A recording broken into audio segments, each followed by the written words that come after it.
여기 귀여운 인상으로 환하게 웃고 있는 여배우가 있습니다. 연예인에게 처음으로 신드롬이라는 단어를 사용한 장본인이자 대한민국 국민이라면 그녀를 모르는 사람이 없을 정도로 전 국민의 사랑을 받았던 여배우. 그러나 그녀에게 쏟아졌던 스포트라이트 뒷면에는 아픔과 상처, 눈물로 가득한 또 다른 그녀의 모습이 있었죠. 1990년대를 강타했던 청춘 스타였으나 안타까운 죽음을 맞이한 오늘의 주인공, 바로 최진실입니다.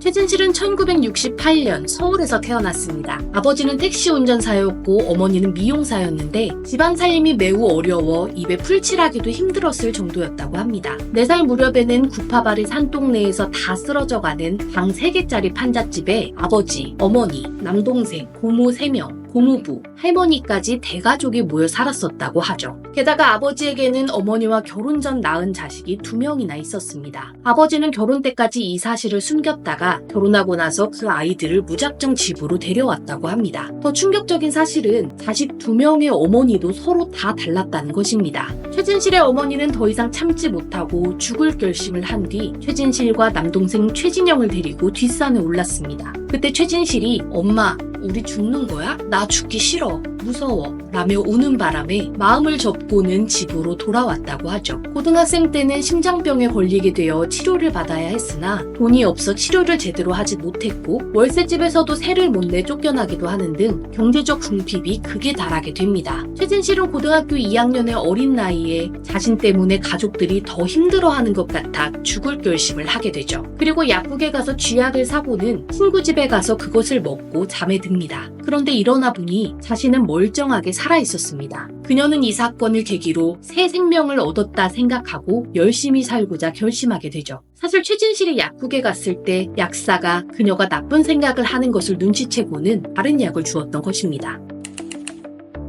최진실은 1986년 19살에 KBS 탤런트 공채 시험에 합격합니다. 그러나 어머니는 딸이 연예인이 되는 것을 탐탁치 않게 여겼고 방송사 연수비도 내주지 않았죠. 최진실은 꿈을 포기한 채 고등학교를 졸업하자마자 서울의 한 호텔에 취직해서 일을 하다가 도저히 꿈을 포기할 수 없어 일을 그만두고 2달 동안 단식 투쟁에 들어갑니다. 결국 어머니는 항복을 선언하였고 최진실은 당시 모델로 이미 활동하고 있던 동생 최진영의 에이전시와 계약을 맺게 되죠. 그리고 배우 김희애가 주인공이었던 한 화장품 광고에 조연으로 출연하게 됩니다. 그런데 당시 광고 감독은 폰티를 수정하여 김희애와 최진실 투톱을 내세운 삐안을 하나 더 찍었는데 이것이 전파를 타게 됩니다. 그리고 마침 신예 모델을 찾던 삼성전자의 지인에게 그녀를 추천하였고 1988년 최진실은 삼성전자와 전속 계약을 맺고 삼성 VTR 광고에 출연하게 되는데 이것이 엄청나게 히트를 치며 최진실 신드롬을 일으킵니다. 최진실은 신드롬이라는 단어를 연예인에게 쓴 첫 사례였고 연예인을 대상으로 인기 요인을 연구한 최진실 신드롬이라는 책도 발간이 되죠. 이러한 배경에는 88 서울올림픽을 거치면서 우리나라 전반에 컬러 TV가 보급이 되면서 대중문화가 활기를 띠게 되는데 이러한 현상과 최진실이라는 깜찍하고 발랄한 분위기의 귀여운 캐릭터가 절묘하게 맞아떨어진 것이었습니다.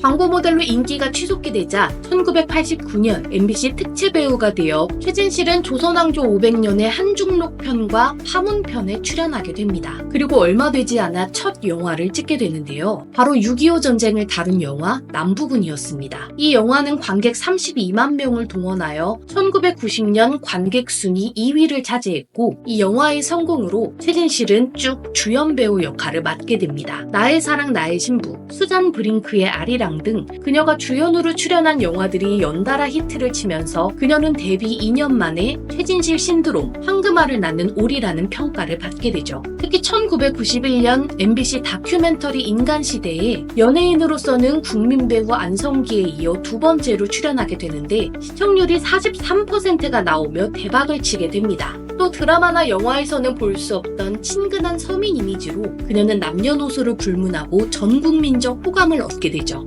1992년에는 드라마 약속으로 최고 시청률 41.5%를 이끌며 MBC를 드라마 왕국의 자리에 올려놓았고 연이어 MBC 드라마 질투 웨딩2에 출연해 최고 시청률 56.1%를 찍으며 최고의 인기 스타로 등극합니다. 영화로는 배우 박중훈과 마누라 죽이기에 출연하여 흥행에 대성공하고 그녀는 이 영화로 대종상에서 여우주연상을 수상하게 됩니다. 그리고 데뷔 10년차가 된 1997년 그녀는 30대에 접어들게 됩니다. 이제 사람들은 그녀가 더 이상 귀엽고 친근한 이미지를 유지하지 못할 것이라며 최진실의 시대는 갔다고 떠들어댔지만 그녀는 드라마 별은 내 가슴에 그대 그리고 나에 출연하며 이전보다도 더욱 큰 사랑을 받게 되죠. 그리고 1997년 연말 MBC 연기대상에서 대상을 수상합니다. 같은 해 개봉한 그녀의 영화 편지는 당시 역대 한국 영화 흥행 1위를 기록했죠. 그녀의 성공과 인기는 끝을 모르고 달려갈 것 같았지만 최진실은 돌연 2000년 야구선수 조성민과 결혼식을 올립니다. 한 TV 프로그램에 함께 출연하며 인연을 쌓게 된 것이었는데요. 원래 그녀는 해외 진출을 준비하고 있었지만 조성민과 결혼하면서 계획을 포기하게 됩니다. 그리고 1년 뒤 첫 아들 최한희 군이 태어났죠. 2002년 12월 조성민은 이혼을 요구하며 갑작스럽게 기자회견을 열었고 이를 계기로 2003년부터 둘은 별거에 들어가게 됩니다. 조성민은 최진실이 자신의 외도를 의심하고 지금껏 제대로 내조를 해주지 않았다고 주장하며 이혼을 요구했습니다. 최진실은 이혼을 거부하며 조성민에게 신모 씨라는 내연녀가 있다고 주장했죠. 두 사람은 팽팽하게 법적 공방을 벌였고 이로 인해 최진실은 이미지에 손상을 크게 입게 되면서 작품 활동이 끊기게 됩니다. 그리고 같은 해 둘째 딸인 최준희 양이 태어났습니다. 2004년 최진실은 고생 끝에 장미의 전쟁이라는 드라마에 출연하게 되지만 경쟁작이었던 채시라 주연의 애정의 조건에 밀려 흥행에서 참패합니다. 엎친 데 덮친 격으로 조성민이 최진실을 폭행하면서 이미지에 더 큰 타격을 입었고 두 사람의 관계는 전 국민의 관심사가 되었죠. 결국 두 사람은 합의 이혼하였고 아이들에 대한 친권과 양육권을 최진실이 모두 갖는 대신 그녀는 조성민의 채무 1억 원을 변제해 주었습니다. 두 사람의 관계는 이렇게 정리되었지만 최진실은 그녀의 커리어에 있어 암흑기를 겪게 됩니다. 최진실 시대는 이제 완전히 끝났다는 평이 지배적이었고 내 이름은 김삼순 등 출연 예정이었던 드라마와 영화에서 줄줄이 하차하게 되죠. 그러나 2005년 최진실은 드라마 장밋빛 인생에서 기존의 여성적 매력의 주연 역할을 완전히 벗어던진 맹순이 역할로 실감나는 서민 아줌마로 연기 변신을 선보이며 대박을 치게 됩니다. 2008년에는 드라마 내 생의 마지막 스캔들에서 또 한 번 코믹한 아줌마 역으로 준마렐라 신드롬을 일으켰죠.